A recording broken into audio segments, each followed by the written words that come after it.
Champion trophy के दूसरे semifinal में साउथ अफ्रीका को हराकर न्यूजीलैंड की टीम ने बनाई फाइनल में जगह, रचा इतिहास, टीम इंडिया से भिड़ेगी। नमस्कार दोस्तों, स्वागत है आपका एक बार फिर हमारे चैनल क्रिकेट स्टार में। दोस्तों, भारत और न्यूजीलैंड के बीच आईसीसी चैंपियन ट्रॉफी 2025 का फाइनल मुकाबला तय हो चुका है, लेकिन दोस्तों साउथ अफ्रीका की टीम को हराकर न्यूजीलैंड ने इतिहास रचा। तो हम आपको इस मुकाबले का पूरा हाईलाइट तो बताएंगे, लेकिन दोस्तों उससे पहले आप भी चाहते हैं कि टीम इंडिया शानदार परफॉर्मेंस करके चैंपियन बने, तो इस वीडियो को एक लाइक जरूर कर दें। तो चलिए दोस्तों, जानते हैं इस वैदिक शानदार मुकाबले का पूरा हाईलाइट शुरुआत से ही। तो दोस्तों, आज के इस मुकाबले में सिक्का उछाला तेम्बा बाउमा ने, लेकिन गिरा मिचेल सेंटनर के पक्ष में। सेंटनर ने टॉस जीतकर पहले बल्लेबाजी का फैसला किया, तो साउथ अफ्रीका की टीम को पहले गेंदबाजी करने उतरी, लेकिन न्यूजीलैंड की टीम की शुरुआत शानदार रही। जब दूसरे ओवर की चौथी गेंद पर विल यंग ने शानदार शॉट खेला और गेंद को बेहतरीन तरीके से बाउंड्री लाइन के पार फेंक दिया, तो वहीं पर इसके बाद सचिन रविंद्र और इन दोनों के बीच बेहतरीन साझेदारी बननी शुरू हो गई और दोनों बल्लेबाजों ने एक के बाद एक कई शानदार शॉट खेले, जिसके चलते न्यूजीलैंड की टीम को शुरुआत से ही यहाँ पर उड़ान भरने के लिए एक शानदार प्लेटफॉर्म मिल गया, जिसमें सचिन रविंद्र ने तो शानदार पारी खेली डाली। लेकिन इसके बाद दोस्तों दोनों बल्लेबाजों के बीच शानदार पार्टनरशिप आगे चल रही थी। तभी 8वें ओवर की 5वीं गेंद पर लुंगी निगिडी ने विल यंग को आउट करके बड़ा झटका दे दिया। यहाँ पर शानदार कैच एडन मार्करम ने पकड़ा और यहाँ पर विल यंग 23 गेंदों पर 21 रन बनाकर पेविलियन लौटे। इसके बाद क्रीज पर उतरे केन विलियमसन ने आते ही शानदार चौके के साथ अपनी पारी का शानदार आगाज कर दिया। इसके बाद उनको एक भाग्यशाली चौका भी मिला, तो वहीं पर दूसरे छोर से सचिन रविंद्र ने भी शानदार खेल जारी रखा। इसी दौरान एक और बेहतरीन चौका उनके बल्ले से देखने को मिला। यह भी उनके बल्ले से निकला हुआ दमदार शॉट था, जो कि लॉन्ग ऑन की तरफ चौके के ले गया। इसके बाद उन्होंने अपना शानदार परफॉर्मेंस जारी रहा और मिड विकेट की तरफ एक और शानदार शॉट खेला, तो वहीं पर 18वें ओवर की पहली गेंद पर उनके बल्ले से निकले चौके के साथ ही शानदार बल्लेबाजी करते हुए सचिन रविंद्र ने अपना बेहतरीन अर्धशतक पूरा कर लिया। फाइनल की तरफ इनके बल्ले से यह शानदार चौका निकला था, जिसके साथ ही इन्होंने एक और शानदार पारी खेल डाली। लेकिन अर्धशतक के बाद तो सचिन रविंद्र और भी आक्रामक हो गए। 25वें ओवर की चौथी गेंद पर उनके बल्ले से एक और बड़ा शॉट देखने को मिला, जिसको उन्होंने लॉन्ग ऑन के ऊपर से 6 रनों के लिए बाउंड्री लाइन के पार भेजा। तो वहीं पर इसके बाद तो केशव महाराज के पीछे ही पड़ गए सचिन रविंद्र और उनकी एक और गेंद को स्टैंड में पहुंचाने में वो कामयाब हुए। देखते ही देखते केन विलियमसन के साथ मिलकर 103 रनों की पार्टनरशिप कर डाली। तो वहीं पर इसके बाद केन विलियमसन ने भी 27वें ओवर की चौथी गेंद पर एक और बड़ा शॉट खेला और केशव महाराज की गेंद को डीप मिड विकेट के ऊपर से स्टैंड में डिपॉजिट कर दिया और शानदार छक्का जड़ दिया। ये भी दमदार शॉट था। तो वहीं पर इसके बाद दोस्तों यहाँ पर केन विलियमसन ने 28वें ओवर की तीसरी गेंद पर शानदार डबल रन के साथ ही अपना बेहतरीन अर्धशतक मात्र 61 गेंदों पर पूरा कर डाला और टीम को जरूरत पर पड़ने पर एक और महत्वपूर्ण पारी इन्होंने भी खेल डाली। तो वहीं पर इसके बाद दोस्तों यहाँ पर शानदार तरीके से कंगिसो रबाडा की गेंद को एक बार फिर से बाउंड्री लाइन के पार भेजने में कामयाब हुए सचिन रविंद्र। इसके बाद तो दोनों बल्लेबाजों ने शानदार परफॉर्मेंस किया। इसी दौरान दोस्तों यहाँ पर शानदार तरीके से सचिन रविंद्र ने अपना बेहतरीन शतक भी पूरा कर डाला। आईसीसी टूर्नामेंट में ये इनका 5वां शतक था। इन्होंने शतक के लिए मात्र 93 गेंदों का ही सामना किया। तो वहीं पर इसके बाद दोस्तों यहाँ पर केन विलियमसन ने भी एक और बड़ा शॉट खेला और शानदार तरीके से गेंद को 6 रनों के लिए बाउंड्री लाइन के पार भेज दिया।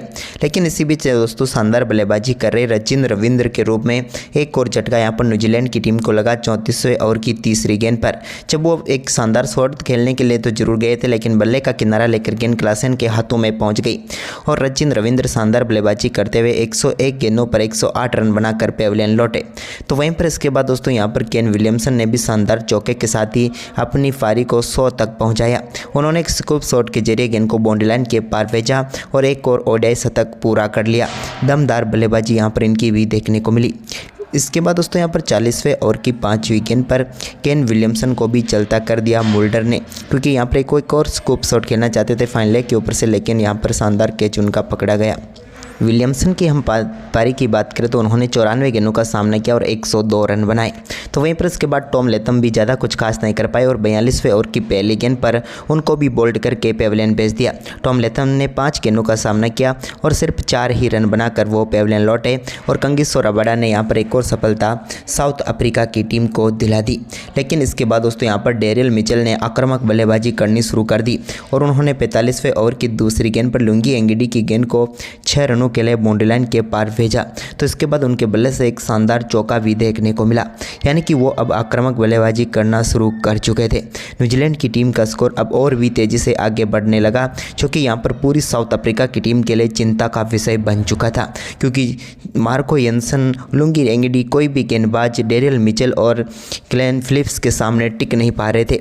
लेकिन इसके बाद एक विकेट जरूर मिला यहाँ पर डेरियल मिचेल के रूप में 47वें ओवर की पहली गेंद पर, लेकिन आउट होने के पहले 37 गेंदों पर 49 रन बनाकर पेविलियन लौटे डेरियल मिचेल। तो वहीं पर इसके बाद दोस्तों माइकल ब्रेसवेल ने आते ही एक शानदार शॉट के जरिए गेंद को चौके के लिए बाउंड्री लाइन के पार भेजा। तो इसके बाद 48वें ओवर की पहली गेंद पर ग्लेन फिलिप्स ने भी एक और गेंद को मैक्सिमम के लिए बाउंड्री लाइन के पार भेज दिया और ये भी दमदार छक्का जड़ दिया। तो वहीं पर इसके बाद फिलिप्स और साथ ही ब्रेसवेल के बल्ले से दमदार शॉट देखने को मिले, लेकिन इसके बाद अंत में एक और विकेट गंवाया 50वें ओवर की 5वीं गेंद पर माइकल ब्रेसवेल के रूप में न्यूजीलैंड की टीम ने। ब्रेसवेल की हम बात करें तो 12 गेंदों पर 16 रनों का योगदान इन्होंने भी दिया। इसके बाद दोस्तों यहाँ पर न्यूजीलैंड की टीम ने शानदार परफॉर्मेंस करते हुए निर्धारित 50 ओवर में 362 रन बनाए और 363 रनों का विशाल लक्ष्य साउथ अफ्रीका की टीम के सामने रखा। वहीं पर साउथ अफ्रीका की टीम की शुरुआत करने रिकल्टन और तेम्बा बाउमा उतरे।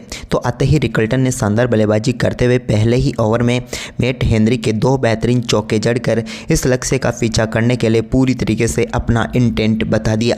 तो वहीं पर इसके बाद दोस्तों यहाँ पर चौथे ओवर की 5वीं गेंद पर भी उनके बल्ले से एक और शानदार चौका देखने को मिला। दमदार बल्लेबाजी रही शुरुआती 4 ओवरों में तो रिकल्टन की, लेकिन इसके बाद 5वें ओवर की 5वीं गेंद पर वो अपना कैच माइकल ब्रेसवेल को थमा बैठे और 12 गेंदों पर 17 रन बनाकर पेविलियन लौटे। तो वहीं पर इसके बाद तेम्बा बाउमा और रासी वेंडरडुसेन ने शानदार बल्लेबाजी करनी शुरू की। तो 10वें ओवर की दूसरी गेंद पर तेम्बा बाउमा ने बैकवर्ड स्क्वायर लेग के ऊपर से एक शानदार छक्का जड़ दिया। तो वहीं पर इसके बाद विलियम ओरुक के सामने रासी वेंडरडुसेन ने भी शानदार शॉट खेलते हुए गेंद को चौके के लिए बाउंड्री लाइन के पार भेज दिया।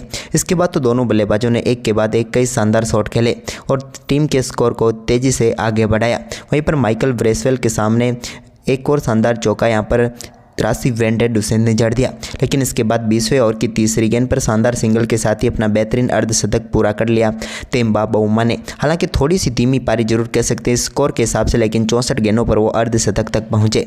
इसके बाद यहाँ पर रासी वेंडरडुसेन ने भी शानदार परफॉर्मेंस करते हुए 22वें ओवर की 5वीं गेंद पर 51 गेंदों पर अपना अर्धशतक पूरा कर डाला और इस लक्ष्य को पीछा करने के लिए जी जान से लगे रहे। वहीं पर इसके बाद दोस्तों यहाँ पर 23वें ओवर की दूसरी गेंद पर मिचेल सेंटनर ने तेम्बा बाउमा को चलता किया जब उनकी गेंद पर बड़ा शॉट खेलना चाहते थे, लेकिन बाहरी किनारा लगा गेंद सीधे केन विलियमसन के हाथों में पहुंच गई और 71 गेंदों का सामना करने के बाद 56 रन बनाकर पेविलियन लौटे तेम्बा बाउमा। तो वहीं पर इसके बाद रासी वेंडरडुसेन ने भी शानदार परफॉर्मेंस करते हुए एक बड़ा शॉट लॉन्ग ऑन के ऊपर से खेला और माइकल ब्रेसवेल की गेंद को 6 रनों के लिए बाउंड्री लाइन के पार भेज दिया।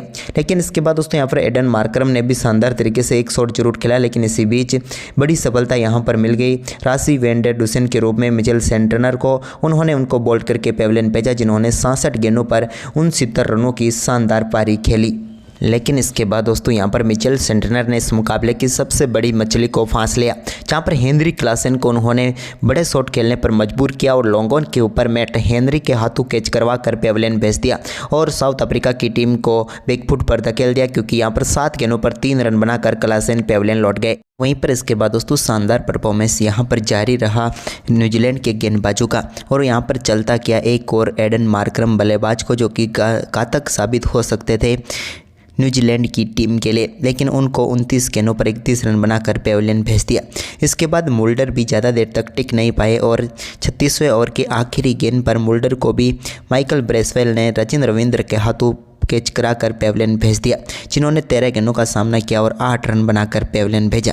लेकिन दोस्तों यहाँ पर डेविड मिलर का शानदार परफॉर्मेंस जारी रहा और 38वां ओवर डालने आए ग्लेन फिलिप्स के ओवर में डेविड मिलर ने एक बड़ा शॉट खेला और गेंद को डीप मिड विकेट के ऊपर से 84 मीटर दूर स्टैंड में डिपॉजिट कर दिया। लेकिन इसके बाद एक और झटका लगा 38वें ओवर की आखिरी गेंद पर, जब मार्को यंसन भी पेविलियन लौट गए 7 गेंदों पर 3 रन बनाकर। तो इसके बाद केशव महाराज का विकेट भी ग्लेन फिलिप्स ने ही झटका 40वें ओवर में और वो भी 4 गेंदों पर 1 रन बनाकर चलते बने। तो वहीं पर इसके बाद दोस्तों यहाँ पर 42वें ओवर की पहली गेंद पर डेविड मिलर ने एक और बड़ा शॉट खेला और गेंद को मिड विकेट के ऊपर से 6 रनों के लिए बाउंड्री लाइन के पार भेजा। लेकिन इसी बीच कंगिसो रबाडा भी अपना विकेट गंवा बैठे और 22 गेंदों पर 16 रन बनाकर पेविलियन लौटे। लेकिन आखिरी विकेट के लिए कमाल की पार्टनरशिप हुई। पहले तो डेविड मिलर ने 46 गेंदों पर अपना अर्धशतक पूरा किया, लेकिन इसके बाद उनके बल्ले से बड़े शॉट देखने को मिले, जहां पर 48वें ओवर की पहली गेंद पर उन्होंने शानदार छक्का जड़ा, तो इसके ओवर में 2 और बेहतरीन चौके उन्होंने लगाए जेमिसन को। तो वहीं पर इसके बाद विलो रॉक के ओवर में भी शानदार बल्लेबाजी करते हुए 3 बेहतरीन चौके जड़े, जबकि आखिरी ओवर में भी उनके बल्ले से 2 शानदार चौके व 1 छक्के के साथ ही शानदार बल्लेबाजी करते हुए उन्होंने अपना शानदार शतक पूरा कर लिया और मात्र 67 गेंदों पर 100 रन बना दिए यहाँ पर डेविड मिलर ने 10 चौके व 4 छक्कों की बदौलत। तो वहीं पर टीम को जरूर हार मिली, लेकिन मिलर ने शानदार परफॉर्मेंस किया। तो दोस्तों, आपको ये परफॉर्मेंस कैसा लगा हमें कमेंट करके ज़रूर बताएं। धन्यवाद।